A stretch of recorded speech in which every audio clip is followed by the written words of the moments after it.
welcome to the Movies of the Damned podcast. My name is Kyle Grant, and I'm sitting here with my friend and published horror author, John Hunt.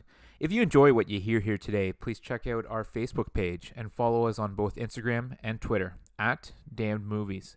Email us any questions, comments, and suggestions to moviesofthedamned@gmail.com.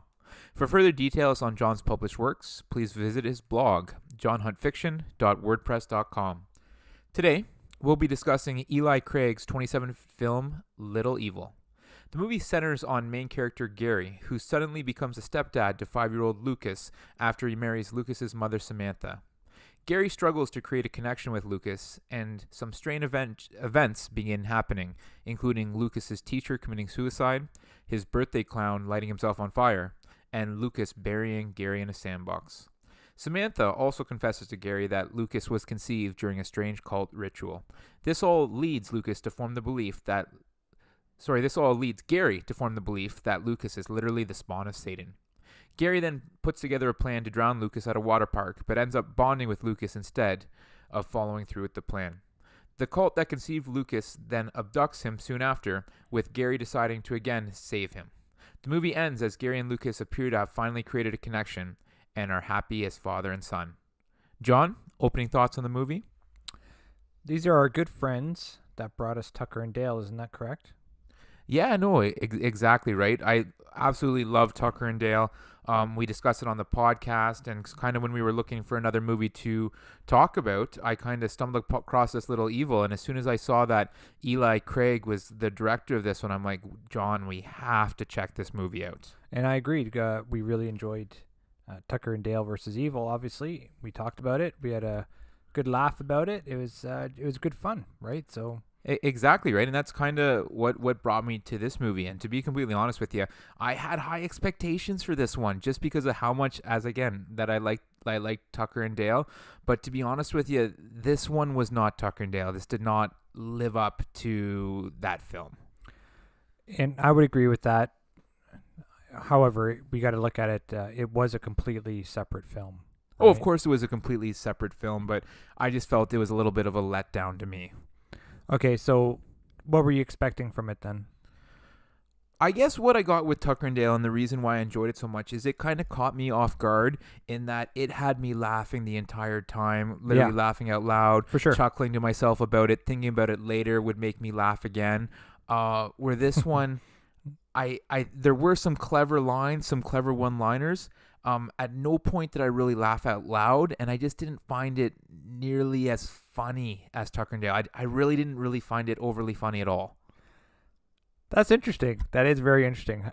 You didn't find it funny when she unburied her husband and the first words out of his mouth is, "I want a divorce." Yeah, of course. That was clever. That was good. And that was kind of a cool start. It was a cool open to the movie, right? Because you're like, what's going on here? How did we get here? Exactly. Yeah. And I kind of like it that they do that. And Eli Craig had kind of done that with Tucker and Dale as well, doing kind of a bit of a flash forward for the opening scene of that one. And this one was kind of a flash forward to almost the middle of the movie, I want to call it, but it was presented first, right? And then we got to kind of see what led up to that point. And of course, there was a lot of funny parts kind of throughout the movie. I remember that one scene when Gary's kind of going in to check on Lucas, and Lucas is literally sitting in his dark bedroom right in front of the television, kind of just staring at the static. Mm-hmm. And I think Gary said something along the lines of, "Oh, what is the cable out or something?" Like, yeah. So I thought that was pretty funny, right?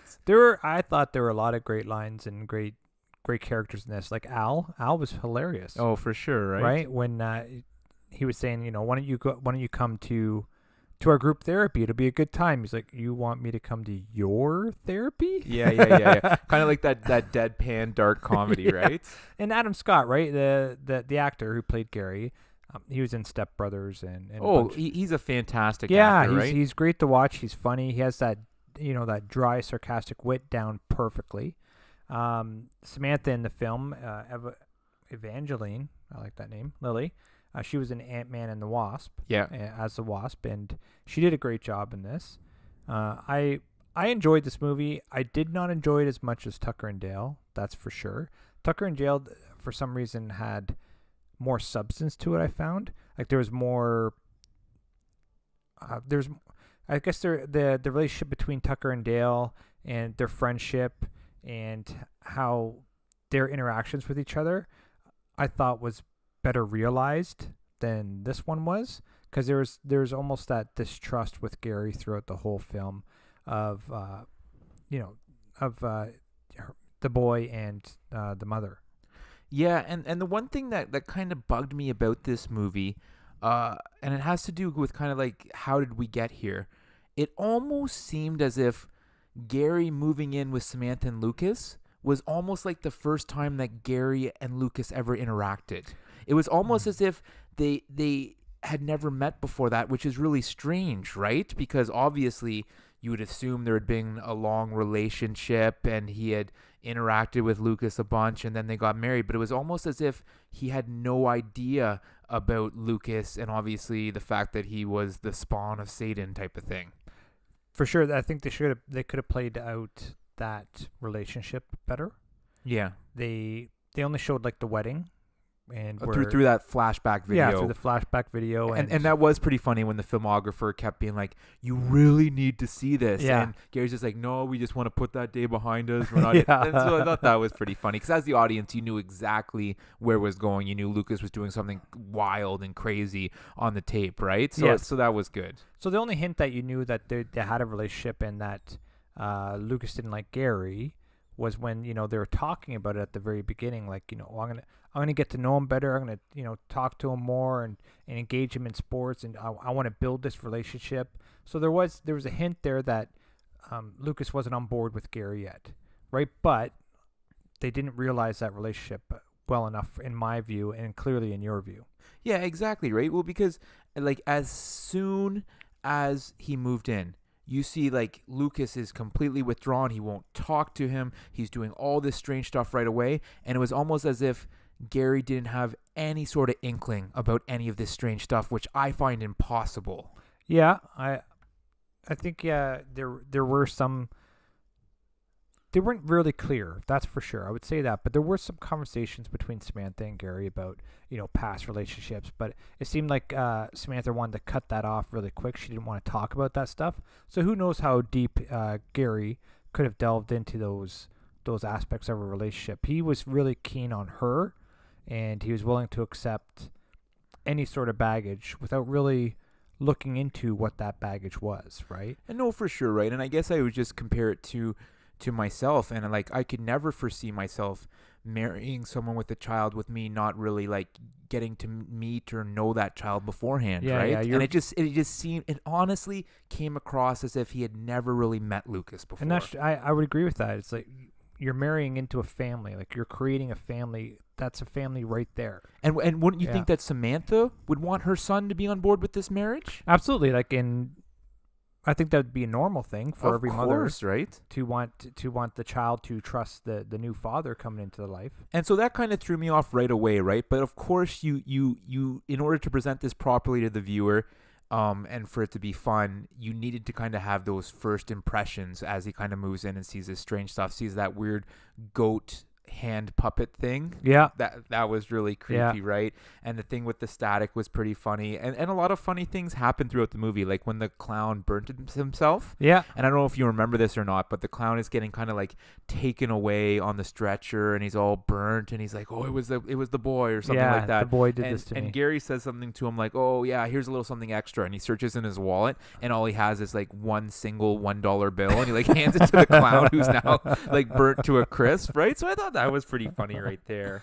I actually thought there were a lot of funny moments. Not like the laugh out, like the wood chipper scene from Tucker and Dale. I loved. So there was nothing like that here. Yeah, I still laugh about that scene, right? But there were some good laughs in this, like, and some odd phrases, right? So, but the part I like was when Gary got called to the principal's office. Oh yeah. That was a great scene, right? He's sitting there, and then the shrink's in the corner, nodding, going, "Mm-hmm," and then writing. When all he said was "yes," right? Yeah, it was almost like he was in there for counseling, right? Yeah, it was really. And then they're talking about him going, like, they assigned him to that group therapy with his friend Al, right? Yeah. But you're like, I don't need to go to therapy. Oh no, like they're really all over him about don't. How was Yeah. your relationship with your dad? Right? Yeah, right. They looked down on him. It was pretty funny, man. And so, like, now that you mention it, there is probably more clever stuff than I thought, right? But perhaps it was more clever than it was laugh out loud funny. Absolutely, right. They were never like the Tucker and Dale laughs. That's for sure. I agree with that. And I'm on board with that. But I thought throughout the movie there was good comedy in it. It wasn't. It was funny. I enjoyed it. I laughed. I smiled. It was really good. I thought it was really good. It wasn't like, once again, Tucker and Dale good, but it was good. The one conversation that kind of jumped out at me in my head, it was kind of when so it was just Gary and Samantha, and she kind of explains to him how Lucas was conceived, and she kind of plays it off like a typical relationship where you're talking about, oh, when I was young I did these stupid things, it was foolish, but like the whole like satanic ritual with the cult thing, and she was just playing it off, oh, there was just my dumb younger years type of thing, and he was like kind of freaking out. But Gary is the nicest guy in the world, so he's kind of just being like, oh wow, yeah, that's kind of different. He did try to ask her more about it, but she shut it down, right? Yeah, she's like, no, that's my personal life, that's my history. We're gonna go on over this now, right? Yeah, we all have a history here. Yeah. No, I like that scene. There's a lot of good scenes. Like that weird, like, the priest would be the bad guy, right? Like almost immediately. Oh, you picked that up. I wasn't sure where the movie was going in that regard. I actually didn't see the abduction coming. Oh, okay. So, there were a ton of references to classic horror movies in this. Okay. So, the boy Lucas is like Damien from The Omen. Oh, for sure. And I picked up on that right away. Right. So and then, the TV portion was Poltergeist. Oh, when he's staring at the static. Yeah. And then you have, when he comes in, staring at the static, and the kid turns around and is like, "Get out!" Right? Yeah. That's Amityville Horror. Maybe The Exorcist a little bit with the voice. Maybe, but Amityville Horror was what that Get Out, right? When they go into that house, right? So, and it had the devil type theme to it, right? Or an evil type of theme to it. Yeah. So did The Exorcist, actually. Sorry. And then The Shining, right, with the twins in the blue dresses. You know what? Now that you mention it, I don't know how I missed that. That's right. And also, with The Shining, the Rapture was written on the wall backwards. And when he looked in the mirror, it was Rapture, right? The kind of like Red Rum Murder type thing. Yeah. Exactly, yeah. So there's a lot of references to it. So you kind of picked up on it. And you know what? And the thing that made it for me, when I knew the priest was involved, I knew the priest would be involved in the film. I didn't know the priest would be evil until that scene when they shook on it in the nunnery. When he was selling him the nunnery? When he was selling him the nunnery, and he's like, one thing, this didn't really put me off. I just thought it was a weird thing he said. I just love the smell of an old-fashioned nunnery, don't you? Yeah. I'm like, and what? then because Gary's the nicest guy and trying to make the sale, he's like, yeah. Sure. Yeah. But yeah, so when they haven't even haggle on a price. Like they do the old Gary's doing the whole real estate thing. Yeah, I got another buyer coming over soon. I don't know. And he's like, I'll match whatever price it is, right? The priest. Yeah. But they didn't decide on a price. They didn't have any number, but then they shook on it, right? And then the camera went right to the handshake. Boom. I'm like, okay, that's the deal with the devil. That's the symbolism for the devil. So okay. For me, I thought, okay, that's that. I didn't know, obviously, but for me, it was very strong evidence that he was the bad guy. Okay, that makes sense now. And you knew he was a little bit off, right? He was definitely off. J.D. Gospel. And I guess I should have realized that they had to tie him into the story somehow, right? Yeah. But I just didn't pick up on it that it would be that was the cult that conceived Lucas. They were gonna abduct Lucas. I guess I just didn't think hard enough as to, okay, how is this gonna get connected to the story? Well, it's one of, you don't really have to think hard about it because most times you just want to enjoy the film, right? But we've had these conversations before. I've watched so many films and I read so many books. These kind of thoughts just are kind of natural to me. Like I don't and they're showing you something for a reason that you said before. That's always the case. Like why are they showing this? Why are they showing this priest? Right? Why are they showing him and Gary together? What's the purpose of it? Why is he buying this nunnery? Yeah. this decrepit place. And then they mentioned hallowed ground. I'm like, oh, okay, well there's the hallowed ground, so something happens there, obviously. Right? So it's just a lot of stuff like that, right? When you put them all together, You know, it kind of It adds flows. up, right? And that's Yeah. kind of funny that you brought up all these different shout outs to these different movies.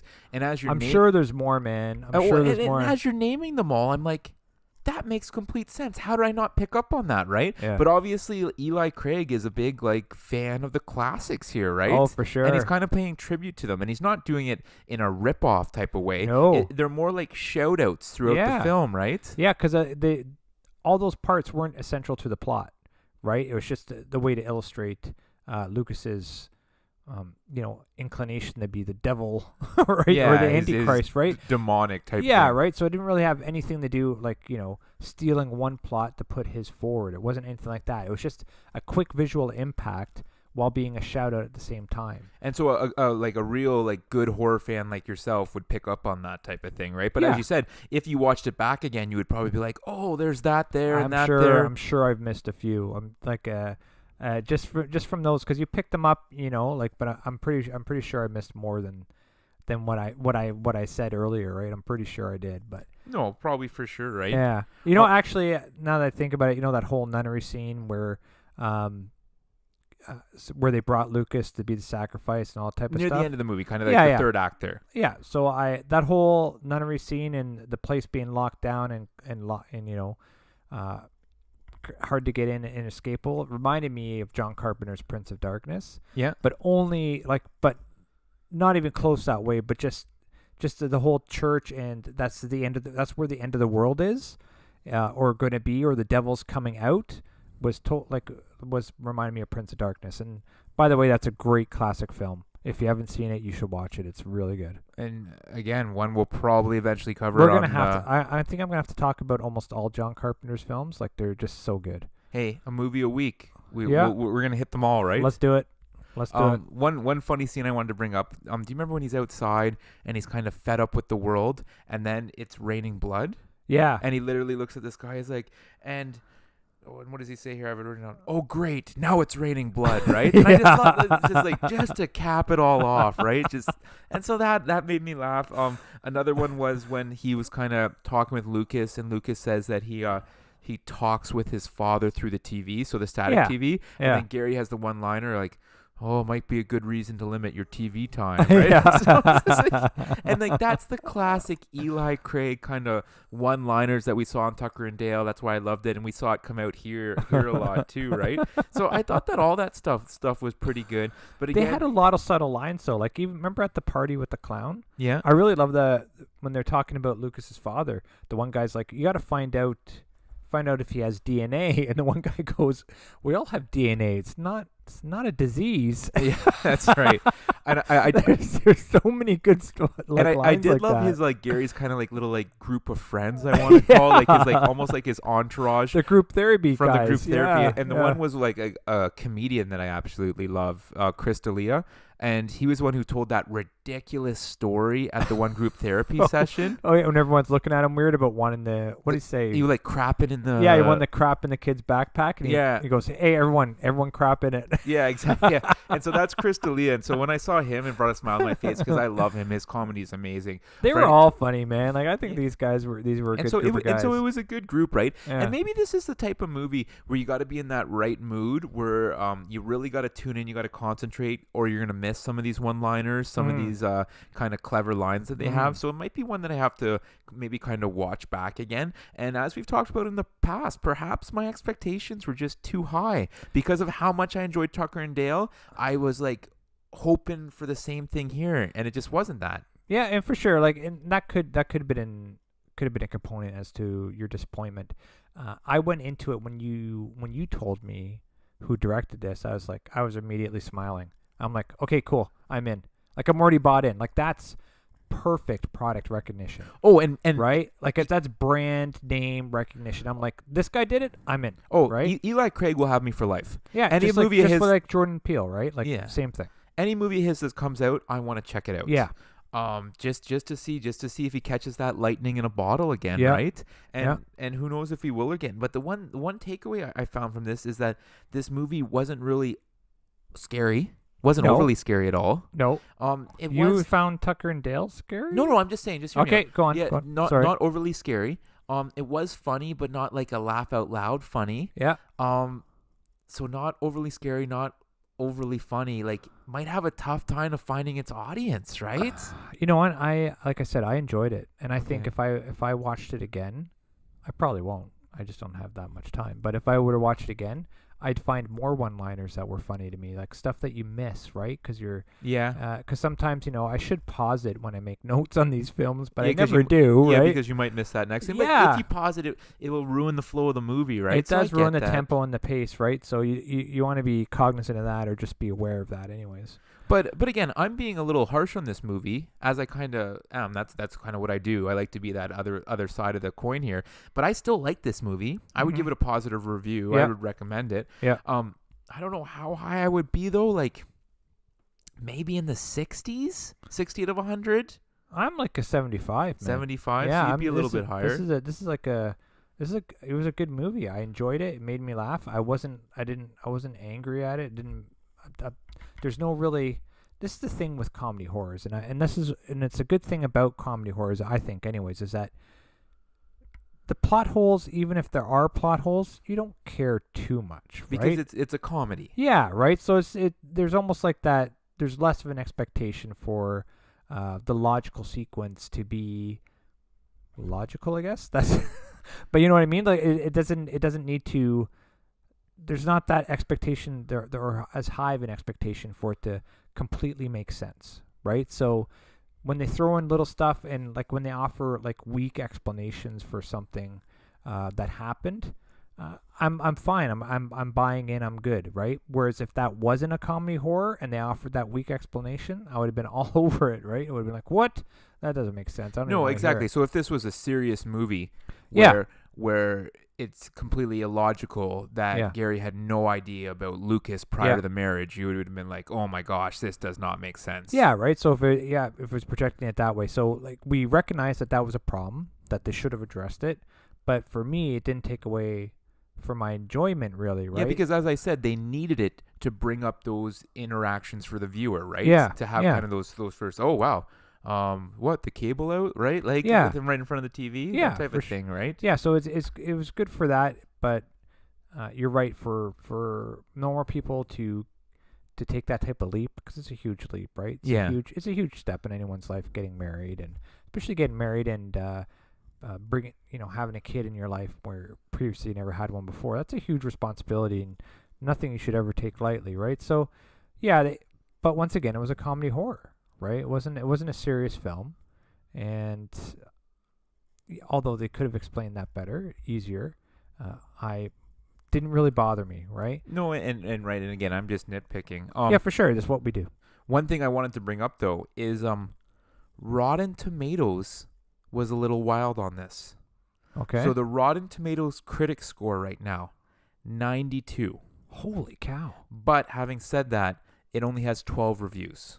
Okay, yeah, yeah. So it's not one of those ones that's So official that would have yet. been you and me. Yeah. Because we both gave it a positive review. Yeah, no, yeah, we Right? would have been in the 92. Yeah. The audience score, 46. Ouch. So now I'm sure that people would be able to email us and message us examples, but that might be one of the biggest spreads I've ever seen between the audience score and the critic score. Yes. What were the numbers on the audience score? Does it say? The number of people, I Yeah. didn't see that. No, Okay. Because that could account for the varying degrees, right? no, for sure, right? And I think one of the reasons why it only got 12 reviews is because this didn't go to theaters. This was a straight to Netflix thing, Weird. and it did have a fair budget of $7.5 million. That's a good budget. Maybe it's just one of those things where it was made and the studio's just like, Nope. we don't Yeah. believe in this bringing home the money, so we're not going to put marketing towards it. We're just going to sell it to Netflix or however it works for whatever money we can get. Yeah, I don't know. Yeah, I guess they must have tested it, obviously, right? They must have tested it, must have had a test audience, and they were like, right? They must have, but I just would have thought that like with the success that Tucker and Dale got, with the cult following it got, I would think a studio would want to just greenlight a release for an Eli Craig movie just to see if that fan base he built up would go and see it. Yeah, I know. like maybe even tried like a limited release or something, right? Yeah, so It's odd. I was just I was a I little find it I was a odd. little surprised with that. I was a little surprised in kind of the variance between the critics and the audience. Although again, as I already said, there was only 12 critic reviews, so it's not an official cemented score yet. But it's kind of wild, kind of all over the place. Mm-hmm. Which is odd. Yeah. Well, buddy, anything else to add about this one? No, it's I enjoyed it. I did recommend it to the boy, Yeah. and I thought he should, give it a shot because it's pretty funny. And Adam Scott, he's funny, man. I like watching him. And did he end up watching it? Do you know yet? No, he's working on that painting thing that he's doing. Oh, right? yeah. So Always got something to do, always too busy. But if you haven't seen this movie and you do have Netflix, check it out. It's worth the watch. Again, sure. it's not if you're going in like me with huge expectations because of Tucker and Dale, it might disappoint you a little bit. But I think, as John said, you can find some funny one-liners in it. You will enjoy this movie because it is a good movie. yeah, it is a good movie for sure. Well, please check out our Facebook page and follow us on both Twitter and Instagram @DamnMovies. We want to hear what you thought of today's podcast and any suggestions you have, especially in terms of what movies you'd like us to discuss next. Send us an email to moviesofthedamned@gmail.com. Please also check out John's full-length novels. His first two novels, Dollhouse and The Tracker, are Amazon bestsellers, and his new novella, Balance, is also available on Amazon. For further details on John's other published works, please visit his blog, johnhuntfiction.wordpress.com. Thanks for listening, and we'll see you next time. That's right. Excellent people. You should check out my books. I have a fourth one coming out with the same publisher, Black Rose Writing, and that one's coming out in on October 31st, which is Halloween. Yeah. So just read my stuff, and if you like it, I'd like to hear from you. We would both like to hear from you, and if you have time. And you could leave a like or a rating for our show if you enjoyed it. That'd also be great. But, in the meantime, have a great week. Be kind to each other.